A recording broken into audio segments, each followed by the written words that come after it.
الحمد لله نحمده ونستعينه ونستغفره ونؤمن به ونتوكل عليه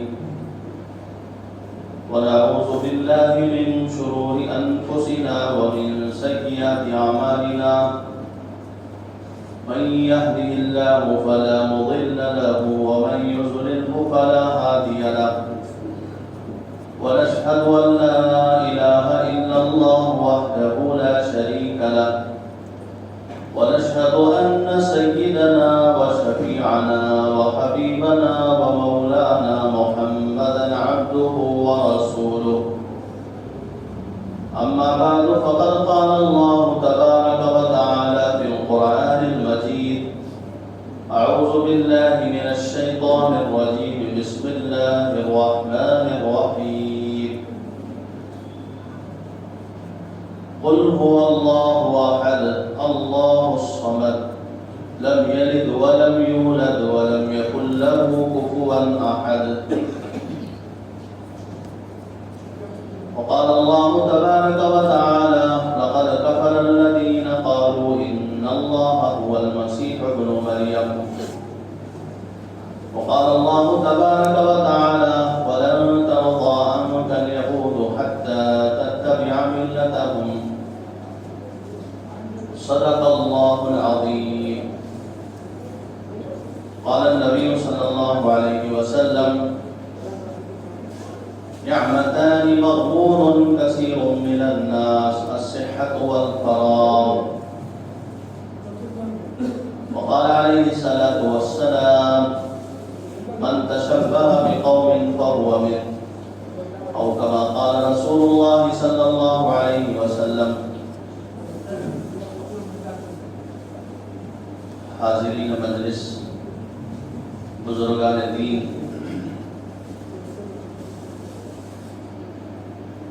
حضرت رسول پاک صلی اللہ علیہ وسلم نے ارشاد فرمایا نعمتان مغبون کثیر من الناس، دو نعمتیں اللہ کی طرف سے ایسی ہیں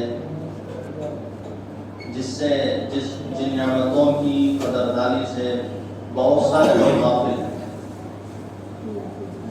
ان نعمتوں کی پہچان انہیں نہیں ہے،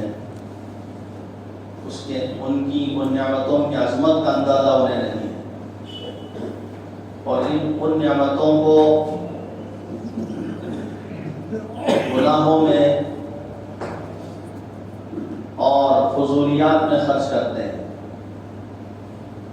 سب سے پہلی نعمت اللہ کی طرف سے ہر بندے کو جو ملی ہے الصحت، صحت،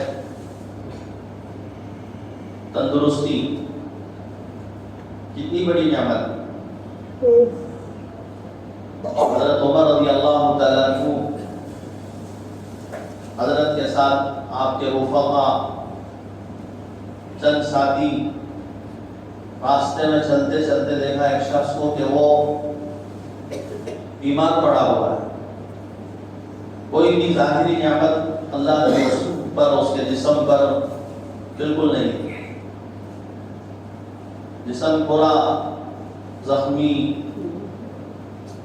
اور چل نہیں سکتا، ہاتھ پیر اس کے پڑے ہوئے معطل۔ حضرت عمر رضی اللہ تعالیٰ عنہ نے فرمایا میں بتاؤں اس کے پاس اللہ کی کون سی نعمت ہے؟ تو ساتھیوں نے کہا کہ بظاہر تو یہ بیمار ہے، صحت کی کوئی علامت اس کے اندر نہیں ہے، اس کے پاس ہمیں نظر نہیں آ رہی۔ حضرت عمر رضی اللہ تعالیٰ عنہ نے فرمایا کہ اللہ کی نعمت اس کے اندر یہ ہے کہ یہ صحیح طور پر آسانی سے پیشاب پاخانہ کر لیتا ہے، بغیر کسی دقت کے، بغیر کسی پریشانی کے، آسانی کے ساتھ بول و براز کا کرنا، پیشاب و پاخانے سے فارغ ہو جانا، چھوٹے استنجا بڑے استنجا سے فارغ ہو جانا، یہ اللہ کی کتنی بڑی نعمت ہے۔ تو رسول پاک صلی اللہ علیہ وسلم نے فرمایا کہ دو نعمتیں ایسی ہیں جن سے اکثر لوگ غافل ہیں۔ الصحت، سب سے پہلی نعمت صحت ہے، اس کی قدر اس وقت پہچان ہوگی جب بیمار پڑ جائے۔ کل مست عیش نازتے ہوٹل کے حال میں، آج ہائے ہائے کر رہے ہیں ہسپتال۔ تکنی کا ایک شاعر کہتا ہے کل مست عیش نازتے ہوٹل کے حال، آج ہائے ہائے کر رہے ہیں ہسپتال۔ تو صحت کتنی بڑی نعمت، جا کر دیکھو، کبھی ہاسپٹلوں میں جاؤ، دیکھو، پتہ چلے۔ اسی لیے بیمار کی عیادت کرنا سنت ہے، مریض کی عیادت کرنا سنت ہے۔ ایک مسلمان کے دوسرے مسلمان پر 6 حقوق ہیں، اس میں سے سلام کا جواب دینا، دعوت دے تو قبول کرنا، اس کے جنازے میں شریک ہونا، بیمار پڑ جائے تو اس کی عیادت میں جانا، یہ حق ہے ہر مسلمان کے دوسرے مسلمان۔ تو بیمار کی عیادت اسی لیے ہے کہ صحت کی نعمت کو پہچانے۔ اور دوسری نعمت فرمایا الفراغ، وقت، فراغت، وقت، فرصت۔ تو یہ فرصت، وقت کا ملنا، زندگی کا ملنا، اوقات کا ملنا، یہ کتنی بڑی نعمت۔ انہی اوقات میں، انہی لمحوں میں، انہی ساعتوں میں ہم نماز پڑھتے ہیں، ذکر کرتے ہیں، رمضان کے روزے رکھتے ہیں، حج کرتے ہیں۔ اللہ تعالیٰ نے زندگی کی قسم کھائی، وقت کی قسم کھائی، سورج اور چاند کی قسم کھائی، والشمس وضحاها، والقمر، رات کی قسم، سورج کی قسم، اور والعصر، زندگی کی قسم۔ والعصر، اللہ تبارک و تعالیٰ قسم کھا کر کہتے ہیں عصر کی قسم۔ 2 معنی مراد ہو سکتے ہیں یہاں پر، ایک تو یہ کہ زندگی کی قسم، دوسرا یہ ہے کہ جو دن کے ڈھلنے کے بعد جو عصر کا وقت آتا ہے، اس خاص مخصوص وقت کی قسم کہ جس طرح سورج شباب میں تھا، سورج جوان تھا، سورج کی شعاعیں ساری دنیا کو روشن کر رہی تھی، لیکن اس کے باوجود دھیرے دھیرے اس کے اندر بھی زوال آ گیا، اس کے اندر بھی فنائیت آ گئی۔ اب یہ سورج غروب ہونے کو ہے، چھپنے کو ہے۔ اسی طرح اے انسانوں، تم جوان ہو، آگے چل کر بوڑھے ہو جاؤ گے، آگے چل کر قبر میں جا کر تمہیں کیڑے مکوڑے کھا لیں گے۔ والعصر ان الانسان لفی خسر، بے شک انسان گھاٹے میں ہے۔ گھاٹے میں، خود اللہ تعالیٰ فرماتے ہیں کہ گھاٹے میں، سارے انسان گھاٹے میں، خسارے میں ہے، نقصان میں۔ اگر کسی تاجر کو پتا چلے کہ میں گھاٹے میں ہوں تو فوراً بزنس بدلنے گا، سوچے گا، فکر کرے گا، 4 دوستوں سے مشورہ کرے گا کہ بھئی میرا گھاٹا ہو رہا ہے، نقصان ہو رہا ہے، کیا کروں، کیسے بچوں۔ اللہ کہہ رہے ہیں کہ سب گھاٹے میں، گھاٹے سے نکلنا ہو تو فرمایا کہ ایمان لاؤ، الا الذین آمنوا، ایمان لاؤ، وعملوا الصالحات، نیک اعمال کرو، وتواصوا بالحق، وتواصوا بالحق، ایک دوسرے کو حق کی طرف بلاتے رہو، سچائی کی طرف بلاتے رہو، امانتداری کی طرف بلاتے رہو، آخرت کی طرف بلاتے رہو، ایک اللہ کی طرف بلاتے رہو۔ اب یہی ہے، بقیہ سب جو ہے نقلی دودھ ہے۔ اصلی دودھ بازار میں آ جائے گا تو پھر نقلی دودھ خود بخود چلا جائے گا، روشنی آ جائے گی تو ظلمتیں خود بخود ختم ہو جائیں گی۔ اذا جاء الحق وزهق الباطل، حق آ گیا تو باطل ٹھہرے گا نہیں بلکہ خود بخود چلا جائے گا۔ وتواصوا بالحق، حق کیا ہے، سچ کیا ہے، صحیح کیا ہے، اس کی طرف ایک دوسرے کو بلاتے رہو۔ وتواصوا بالصبر، اور اس کام کے انجام دینے میں اگر تمہیں مصیبتوں کا مقابلہ کرنا پڑے، حالات کا مقابلہ کرنا پڑے تو صبر کرو۔ حق کی طرف بلانے پر، حق کی طرف دعوت دینے پر، سچائی کی طرف بلانے پر، امانتداری کی طرف بلانے پر اگر رکاوٹیں پیدا ہو رہی ہیں، ایک دوسرے آپ کے جعلی دشمن بن گئے ہیں تو صبر کرو، وتواصوا بالصبر۔ تو بزرگان دین، وقت بہت بڑی نعمت ہے اللہ کی طرف سے۔ یغتنم خمسا قبل خمس، 5 چیزوں کو 5 چیزوں سے پہلے غنیمت جانو۔ شبابک قبل حرمک، جوانی کو غنیمت جانو، بڑھاپا آنے سے پہلے۔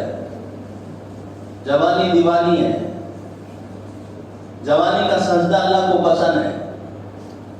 اصحاب کہف نوجوان تھے، اللہ نے ان کی نوجوانی کو قبول کیا، پسند کیا اور ان کی تعریف فرمائی. ایک جوان حضرت نوح علیہ السلام کا بیٹا تھا کنعان، وہ ہلاک و برباد ہو گیا. صحبت بری مل گئی اسے، دوستوں کی بری صحبت، دوستوں کا سرکل، اس کی بری صحبت کا اثر یہ ہوا کہ نوح علیہ السلام کا بیٹا ہو کر بھی ہلاک و برباد ہوا. انہ عمل غیر صالح، قرآن کہتا ہے اے نوح یہ تمہارا بیٹا بد عمل ہے، بد کردار ہے. اصحاب کہف نوجوان، انہوں نے اپنی ایمان کی حفاظت کے لیے غار میں جا کر چھپا. 300 سال سے زائد تک سوتے رہے. اللہ نے انہیں سنایا اور اپنی مہربانی اور اپنے کرم سے پھر دوبارہ جگایا. نہ کھانے کی ضرورت پڑی، نہ پینے کی ضرورت پڑی. اللہ تعالیٰ کھلا کر بھی پیٹ بھرتے ہیں، بغیر کھلائے کے بھی پیٹ بھر سکتے ہیں.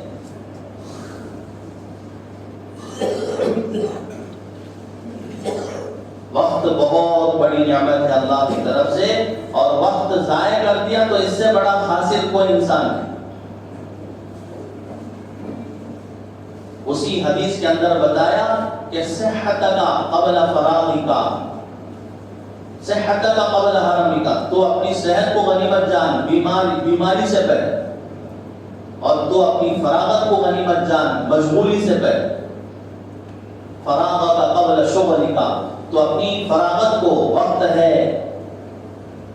چاند سے اللہ کی طرف سے کام کر سکتا ہے، عبادت کر سکتا ہے، اللہ کو راضی کر سکتا ہے، اور تو نے جوانی کی مستی کو، جوانی کو مستی میں لگا دیا اور جوانی کو جو ہے گناہوں میں لگا دیا. اب کل قیامت کے دن جب اس کا رزلٹ سامنے آئے گا تو وہ کہے گا رب ارجعون لعلی اعمل صالحا، رب ارجعون لعلی اعمل صالحا فیما ترکت، اے اللہ مجھے پھر دوبارہ زندگی عطا فرمائیے، دنیا میں بھیجیے تاکہ میں اس مرتبہ کوئی گناہ نہ کروں، مجھے پھر دوبارہ زندگی دیجیے، وقت دیجیے، لمحات دیجیے، اوقات دیجیے. کلا انہا کلمۃ هو قائلها، اللہ تعالیٰ فرمائیں گے ہرگز نہیں. اولم نعمرکم ما یتذکر فیہ وجاءکم النذیر، کیا تمہیں ہم نے اتنی عمر نہیں دے رکھی تھی، اتنی زندگی دے نہیں رکھی تھی جس زندگی کو تم ڈر خوف کے ذریعے سے سدھار سکے، جس زندگی میں تم اللہ کی طرف سے آئی ہوئی نصیحت کو حاصل کر سکے. اور مزید ہم نے ڈرانے والے انبیاء کو بھی بھیجا. نہ تم نے اپنی زندگی کے اندر اللہ کا خوف پیدا کیا، نہ تم نے اپنی زندگی کو غنیمت جانی، اپنے اوقات کو غنیمت جانا، اور نہ نصیحت کرنے والوں کی نصیحت سے تم نے نصیحت حاصل کی. اس لیے آج ہم تمہیں اندھے بنا دیتے ہیں، اندھے بنا دیتے ہیں. آج تمہیں ہم بھول جاتے ہیں، جیسے آپ نے دنیا کے اندر ہمارے دین کو بھلا دیا، آج ہم آپ کو بھلا دیتے ہیں. تو زندگی اس لیے نہیں دے رکھی ہے کہ بھئی ہم جہاں چاہے لگائیں، جیسے چاہے لگائیں، جس کی چاہے اقتدا کریں، جس کی چاہے تابعداری کریں. ہم بندھے ہوئے ہیں، اسلام سے بندھے ہوئے ہیں، دین مصطفی سے بندھے ہوئے ہیں، ہم آزاد نہیں ہیں.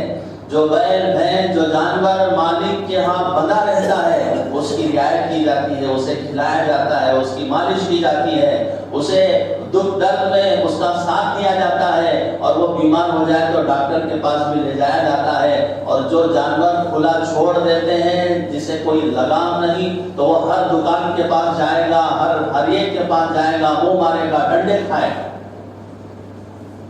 صحابہ میں ہم میں یہی فرق ہے، وہ دین اسلام کے کنڈے سے بندھے ہوئے تھے. عزت، راحت، فرشتوں کے ذریعے سے ان کی مددیں، ان کا تذکرہ آسمانوں میں، ان کی رائے کے مطابق فیصلے. حضرت عمر کی رائے کے مطابق 17-18 مقامات ایسے ہیں حضرت عمر نے یہاں فرش پر کچھ رائے کا اظہار کیا، عرش والے نے اسی کے مطابق وہی بھیجی. حضرات صحابہ اپنی زندگی کو اسلام کے کنڈے سے باندھ دیا تھا، تو آج تک ان کا نام زندہ ہے اور قیامت تک زندہ رہے گا. قرآن مجید میں اللہ تبارک و تعالیٰ نے ان کی تعریف فرمائی، راشدون مفلحون رضی اللہ عنہم ورضوا عنہ، ان سے ہم خوش، ان سے ہم راضی ہیں، وہ کامیاب ہیں، کامران ہیں۔ حضرت امام مالک رحمۃ اللہ علیہ فرماتے ہیں جس دن اعمال کی وجہ سے حضرات صحابہ کی تربیت ہوئی، حضرات صحابہ کی اصلاح ہوئی، حضرات صحابہ کو بلندیاں ملی، عزتیں ملی، انہی اعمال کے ذریعے سے اس امت کے آخری افراد، اس امت کے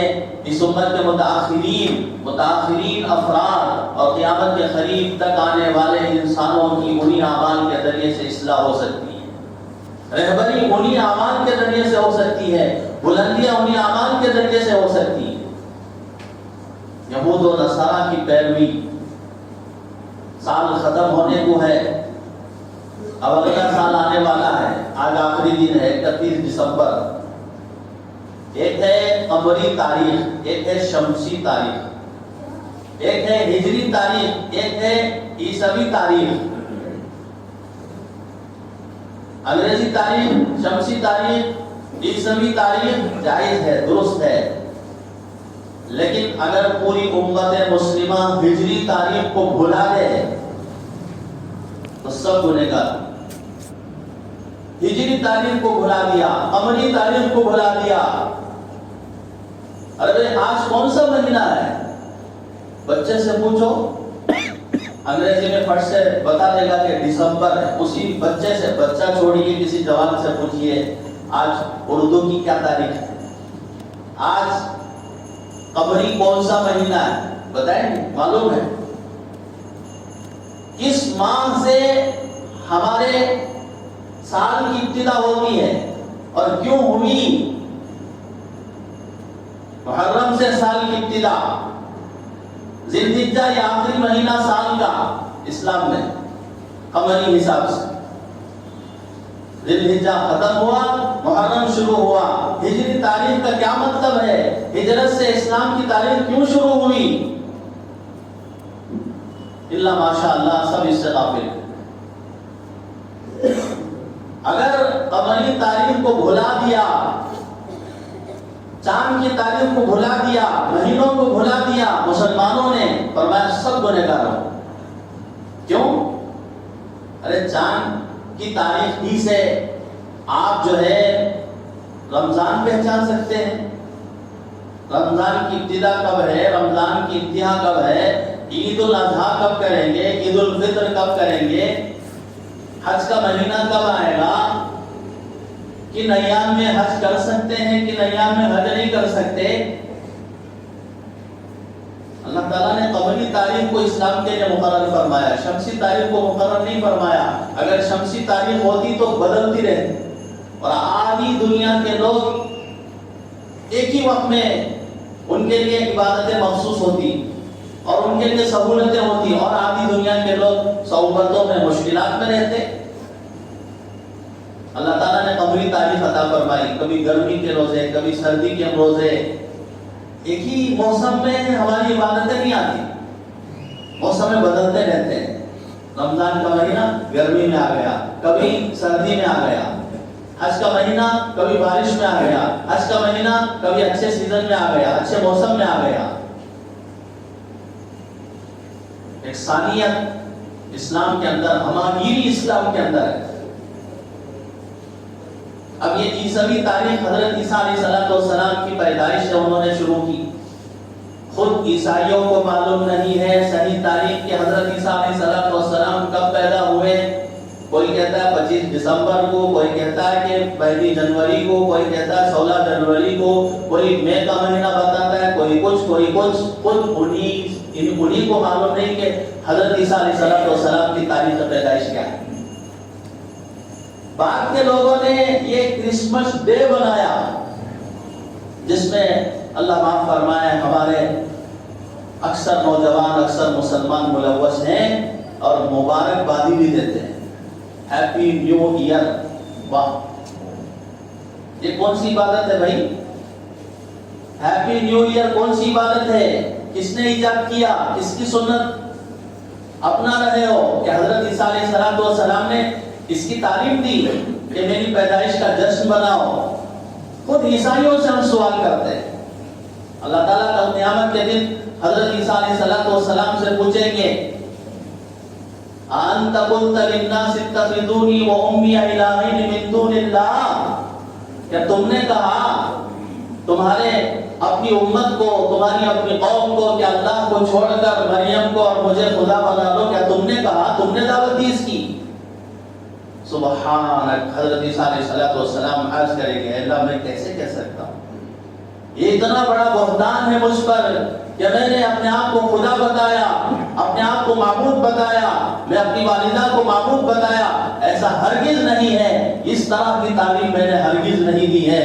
ہر نبی تقریباً 1,24,000 انبیاء اس دنیا کے اندر آئے. 25 انبیاء کا تذکرہ اللہ نے صراحت کے ساتھ قرآن مجید میں فرمایا ہے. حضرت آدم، حضرت عیسیٰ، حضرت موسیٰ، حضرت یحییٰ اور حضرت زکریا، حضرت ابراہیم، حضرت اسماعیل، حضرت اسحاق، حضرت یعقوب، حضرت یوسف، حضرت سلیمان، حضرت داؤد، 25 انبیاء کا تذکرہ صراحتاً فرمایا. اور بقیہ 3 انبیاء کا صراحت سے حدیث کے اندر جو ہے تذکرہ ملتا ہے. ان میں سے حضرت شیش علیہ السلام، حضرت خضر علیہ السلام کا تذکرہ ملتا ہے. اور بقیہ انبیاء 1,24,000 انبیاء اس دنیا کے اندر آئے اور سب کا مشن ایک تھا اور سب کی تبلیغ کا مقصد ایک تھا، ایک اللہ کی طرف بلاتے تھے، اپنے کو خدا نہیں بتاتے. ایک مسلمان موحد توحید پرست ایک عیسائی کے گھر گیا. عیسائی کے گھر پہلے زمانے میں وہ بڑی بڑی گھڑیال ہوتی تھی، آج بھی ہے کچھ لوگوں کے گھروں کے اندر مسجدوں میں، تو ہر گھنٹے پر ایک ایک مرتبہ وہ بجتی ہے. 1 گھنٹے پر 1 مرتبہ، 2 گھنٹے پر 2 مرتبہ، 3 گھنٹے پر 3 مرتبہ. اب وقت تھا 3، اب اس کو 3 مرتبہ آواز دینا تھا گھڑی کے اندر سے، ٹنگ ٹنگ کر کے 3 مرتبہ آواز آنی چاہیے تھی، اس لیے کہ وقت 3 بجا.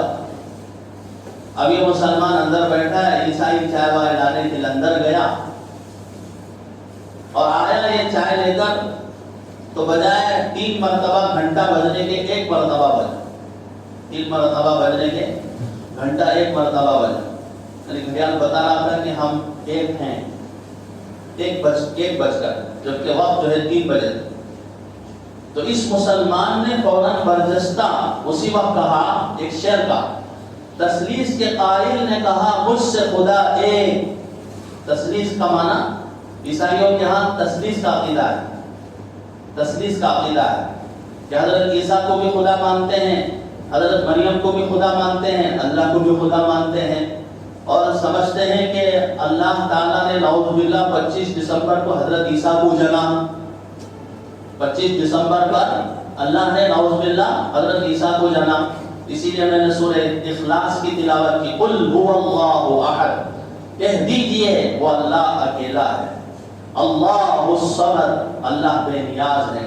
لم یلد، نہ اس کی اولاد ہے، ولم یولد، نہ اس کے کوئی ماں باپ ہے، ولم یکن لہ کفوا احد، اس کا کوئی ساتھی نہیں ہے، اس کی طرح کوئی ہمسر نہیں، اس کا کوئی شریک نہیں، وہ نرادھار ہے، وہ قادر مطلق ہے، اس کا کوئی رشتہ نہیں ہے.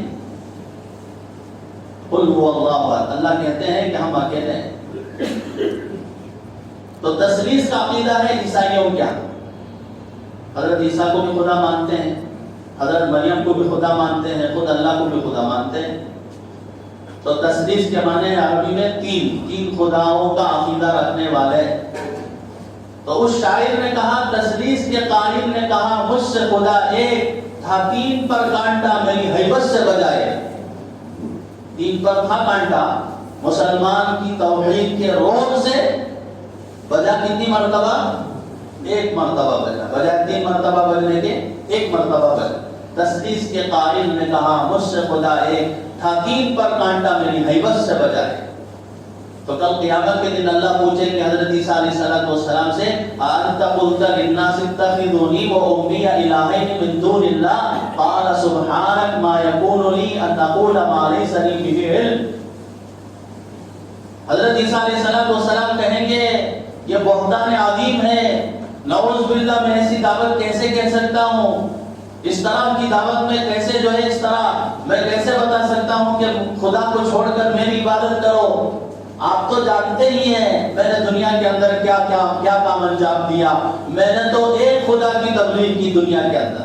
حضرت عیسیٰ علیہ السلام جب لوگ جائیں گے ہر نبی کے پاس، سفارش فرما دیجئے، قیامت کی ہولناکیاں، وہاں پر سورج کی گرمی، سورج کی تپش، پریشان ہو کر ہر نبی کے پاس جائیں گے، ہر نبی حضور بیان کر دیں گے، اور ہوتے ہوتے حضرت عیسیٰ کے پاس آئیں گے تو حضرت عیسیٰ علیہ السلام کہیں گے دنیا میں میں نے ایک خدا کی طرف دعوت دی تھی، لیکن لوگوں نے ایک خدا کو چھوڑ کر تثلیث کے قائل ہو گئے. مجھے ڈر ہے اللہ تبارک و تعالیٰ اگر مجھ سے پوچھے تو میں کیا جواب دوں گا؟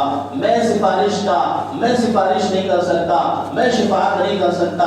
تم جاؤ پیغمبر آخر الزمان خاتم النبیین محمد عربی صلی اللہ علیہ وسلم کے پاس، وہ سفارش آپ کی کرے. تو اس پر حضرت عیسیٰ علیہ السلام ڈریں گے کل قیامت کے دن. تو خود عیسائیوں کو معلوم نہیں کہ حضرت عیسیٰ علیہ السلام کب پیدا ہوئے.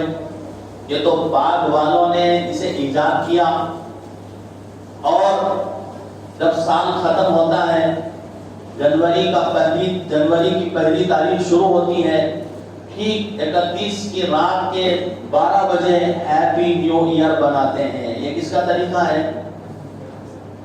اسلام میں کیا اس کی گنجائش ہے اس طرح ہم مبارکبادی آپس میں پیش کر سکتے ہیں؟ ارے یہ تو ڈے جو بناتے ہیں وہ تو یہودی اور نصارہ بناتے ہیں. ہمارے ہاں کوئی ڈے نہیں ہے. ہر ڈے عبادت کے لیے ہم نے طے کر دیا ہے. ان اللہ اشتری من المؤمنین انفسهم واموالهم بان لهم الجنہ.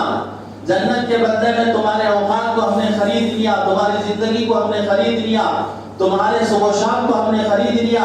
تمہارا کچھ نہیں ہے. اب وہ کریں گے جس کا ہم حکم دیں. ان چیزوں سے بچیں گے جن چیزوں سے ہم بچنے کے لیے کہتے ہیں. ہم آزاد نہیں ہیں مسلمان، ہم بدے ہوئے ہیں. اسی لیے میں نے تلاوت کی کہ وقت کو پہچانے، یعنی کہ ہر ڈے بنانے لگے. ہم ڈے کیا بناتے ہیں؟ ہیپی بناتے ہیں، خوشیاں مناتے ہیں، برتھ ڈے کرتے ہیں گھروں کے اندر. بعض لوگ کہ بھئی بچہ 7 سال کا ہو گیا، 8 سال کا ہو گیا، 9 سال کا ہو گیا، 10 سال کا ہو گیا. اچھے گھرانے میں کہہ رہا ہوں میں، جن کے والدین کے چہرے داڑھیوں سے سجے ہوئے ہیں، جو پہلی صف کے مصلی ہیں، ایسے گھروں کے اندر برتھ ڈے بنایا جاتا ہے. اور پوچھے جانے پر کہتے چلے گا حضرت. ارے چلے گا نہیں، یہ کھوٹے سکے چلیں گے نہیں. 500 کی نوٹ چلے گا؟ پرانی 500 کی نوٹ، 1000 کی نوٹ چلا کے دیکھیے. نقلی نوٹ چلے گی؟ آپ جائیے نقلی نوٹ لے کر کسی دکان کے پاس تو وہ آپ کو سائٹ میں بلا لے گا، پولیس کو فون کر کے آپ کو گرفتار کر دے گا. نقلی نوٹ نہیں چلے گا. آج سکہ محمدی چلے گا، محمدی سکہ چلے گا، قیامت تک وہی سکہ چلے گا.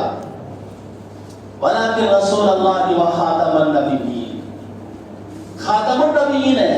اللہ کے نبی نے فرمایا لو کان موسیٰ حیا لما وصیہ الا اتباعی. موسیٰ جیسے جلیل القدر پیغمبر بھی میری امت کے اندر آ جائیں، ان کے لیے بھی راہ نجات پانا ہے تو محمدی نقش قدم پر چلنا پڑے گا.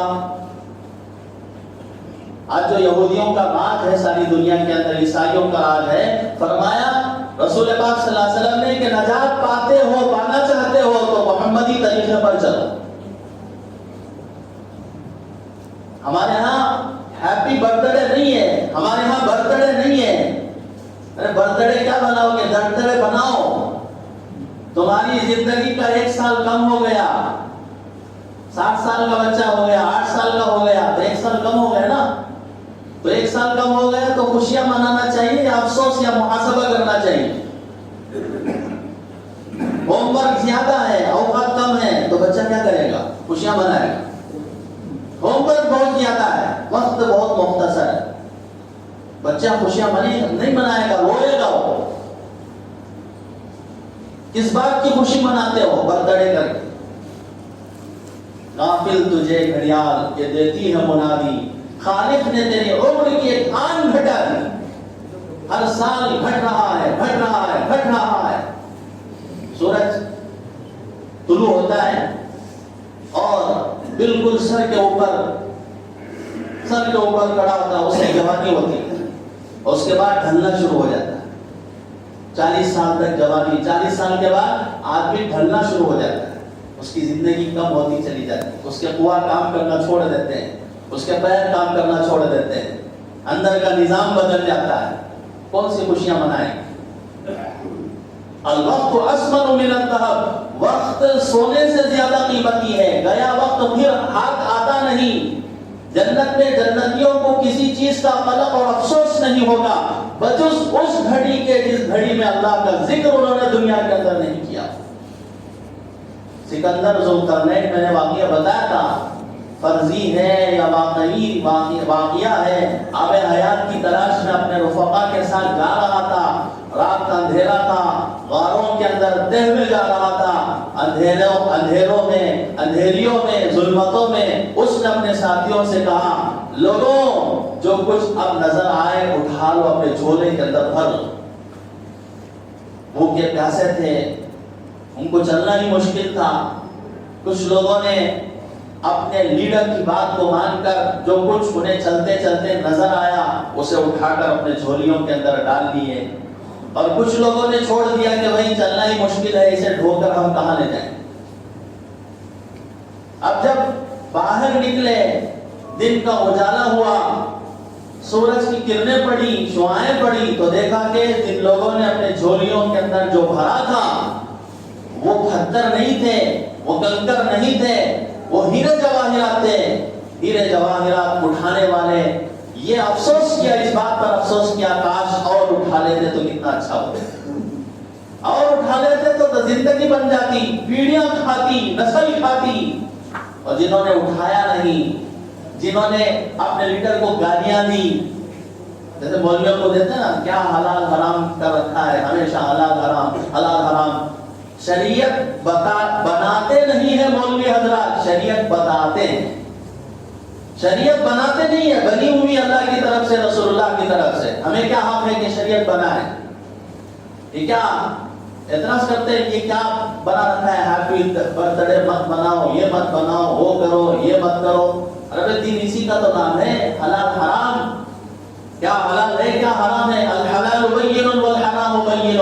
حلال بھی واضح ہے، حرام بھی واضح ہے. حلال اور حرام کے درمیان مشتبہ چیزیں ہیں. ایک متقی آدمی مشتبہ چیزوں سے بھی اپنے آپ کو بچائے. آپ شراب کی دکان میں گئے، کوئی چھٹا لینے کے لیے جا رہے، چلر لینے کے لیے جا رہے، لیکن آپ تو گئے ہیں چلر لینے کے لیے، لیکن آپ کے ساتھی دیکھ کر کیا سمجھیں؟ دیکھو بھائی کب سے شراب شروع ہو گیا ہے، شراب پینے کا عادی ہے، ذہن کے اندر وسوسہ ڈالے گا شیطان. تو تم شراب کی دکان میں مت جاؤ، چلر چھٹا لینا ہے تو کسی اور کے پاس جاؤ، کسی اور دکان کے پاس جاؤ. آپ کے لیے کیا ضروری ہے کہ شراب ہی کے دکان میں جائیں؟ تہمت کی جگہوں سے بھی اپنے آپ کو بچاؤ. یہ تہمت کی جگہ ہے، یہاں سے اپنے آپ کو بچاؤ.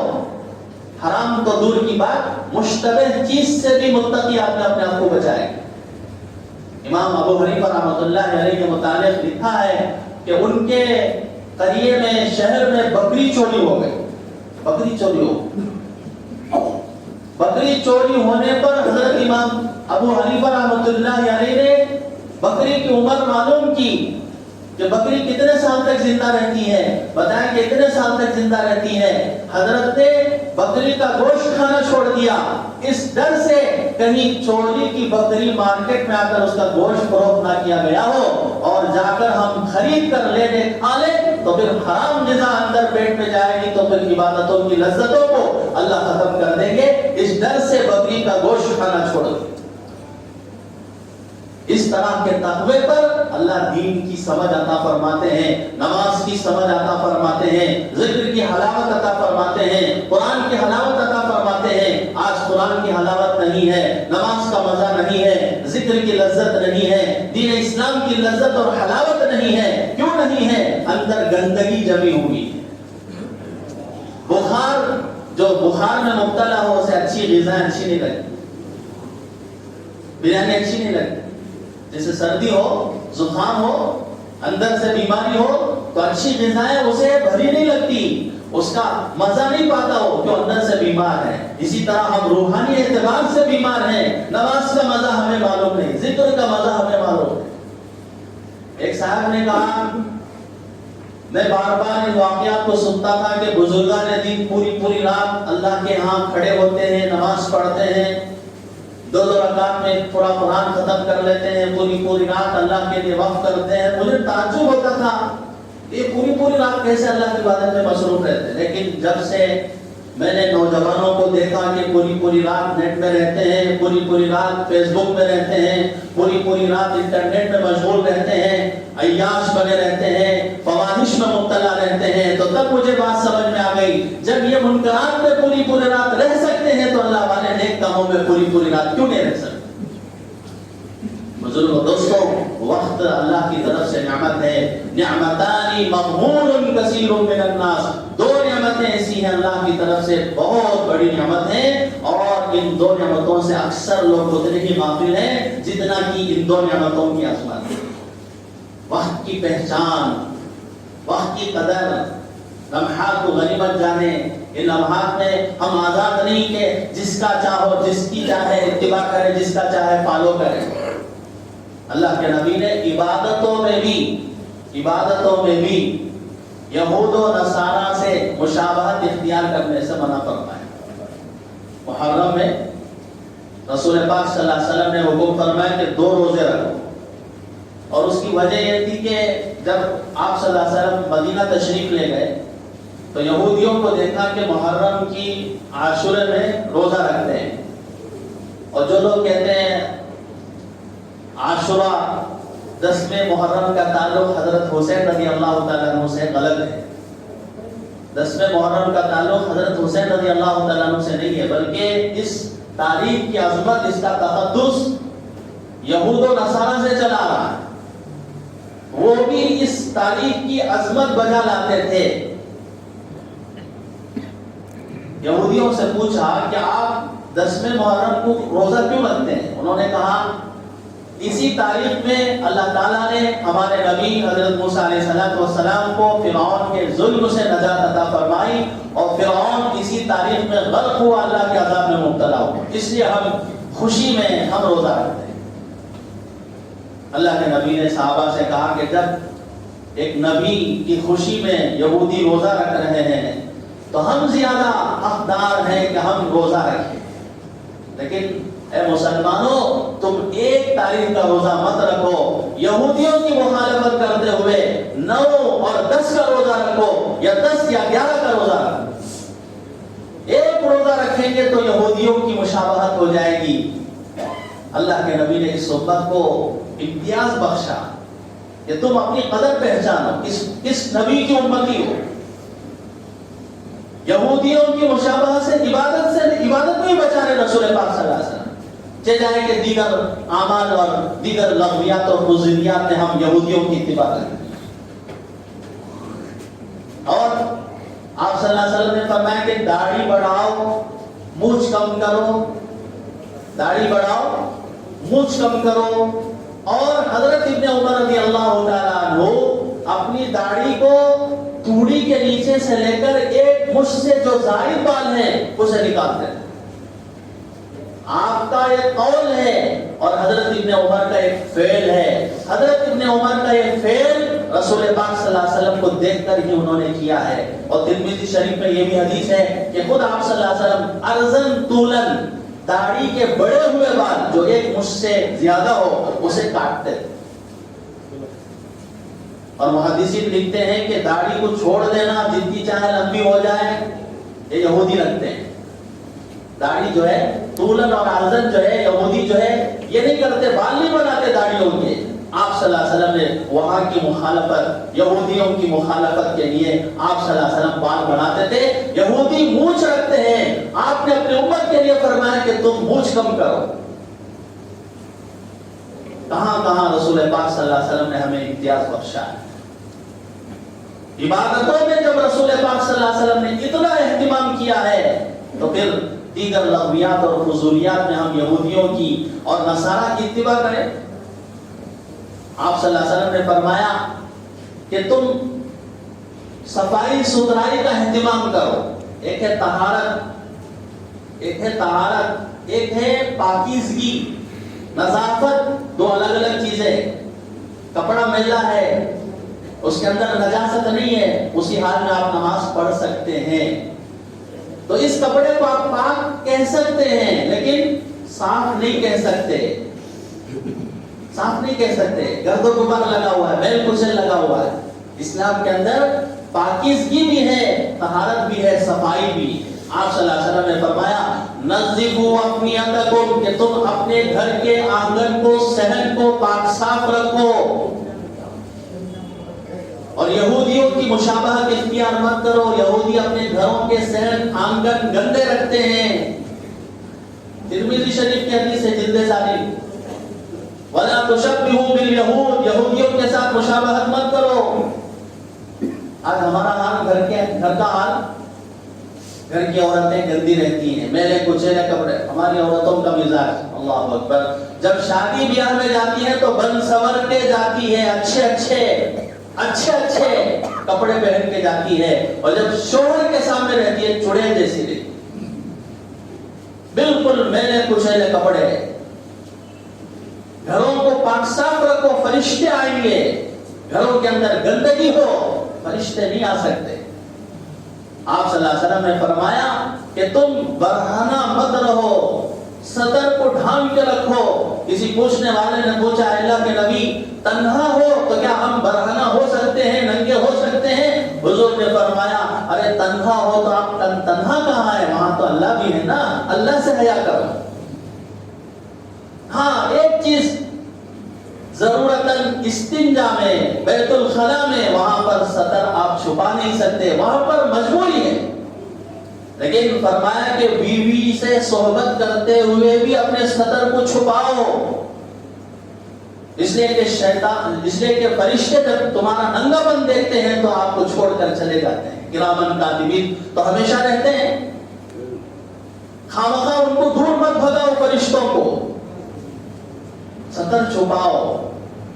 تو بزرگ دوستو، میرے کہنے کا مقصد یہ ہے کہ اللہ کے نبی نے کہاں کہاں ہماری رہبری فرمائی ہے، کہاں کہاں ہمیں پکڑ کے سیدھے راستے پر لانے کی کوشش کی ہے. اور جتنا اللہ کے نبی نے کوشش کی اتنا ہی ہم دور بھاگ رہے ہیں، یہود و نصارہ کی اتباع کر. ہمارے بچوں کے حالات دیکھیے، کپڑے کون سے پہناتے ہیں؟ لڑکی ہے تو لڑکوں کے کپڑے پہناتے ہیں. لڑکا لڑکی بننے کی کوشش کر رہا، لڑکی لڑکا بننے کی کوشش کر رہی. آپ نے فرمایا ان مردوں کے لیے اللہ کی لعنت ہے جو مرد ہو کر بھی عورتیں بننے کی کوشش کر رہے ہیں، یا عورتوں کا سا لباس پہنتے ہیں، یا عورتوں سے کسی گفتگو کرتے ہیں، لب و لہجہ ان کا اختیار کرتے ہیں. اور ان عورتوں کے لیے لعنت ہے اللہ کی جو عورتیں مردوں کی مشابہت کرتی. لعن اللہ المتشبہات من النساء بالرجال ولعن اللہ المتشبہین بالنساء من الرجال. اللہ کے نبی نے فرمایا. تو اس لیے بزرگ دوستوں، ہم یہود و نصارہ کے طریقے سے اپنے آپ کو بچائے. ہمارے ہاں صرف دو عید ہیں، عید الفطر اور عید الاضحیٰ. اور یہ جو 25 دسمبر جو بناتے ہیں، کرسمس ڈے بناتے ہیں، کرسمس کے معنی کیا ہے؟ حضرت عیسیٰ کے ہیں. ماس کے معنی جو ہے اکٹھا ہونے کے ہیں، حضرت عیسیٰ علیہ السلام کے جو اکٹھا ہوتے ہیں. اور یہودی اس کو بناتے تھے. یہودی اس لیے بناتے تھے ان کی عقیدے کے مطابق حضرت اسحاق علیہ السلام کی قربانی ہوئی ہے، حضرت اسماعیل کی قربانی نہیں ہوئی. وہ حضرت اسحاق کو ذبیح اللہ مانتے ہیں، جبکہ صحیح بات یہ ہے کہ حضرت اسماعیل ذبیح اللہ ہے. قربانی کے لیے حضرت یعقوب، حضرت ابراہیم علیہ السلام جو لے کر گئے وہ کس کو لے کر گئے؟ حضرت اسماعیل علیہ السلام کو لے کر گئے، حضرت اسحاق کو لے کر نہیں گئے. اور یہودی کہتے ہیں کہ حضرت اسحاق ذبیح اللہ ہے، اور ان کے عقیدے کے مطابق 25 دسمبر کو حضرت اسحاق علیہ السلام نے اپنی قربانی پیش کی.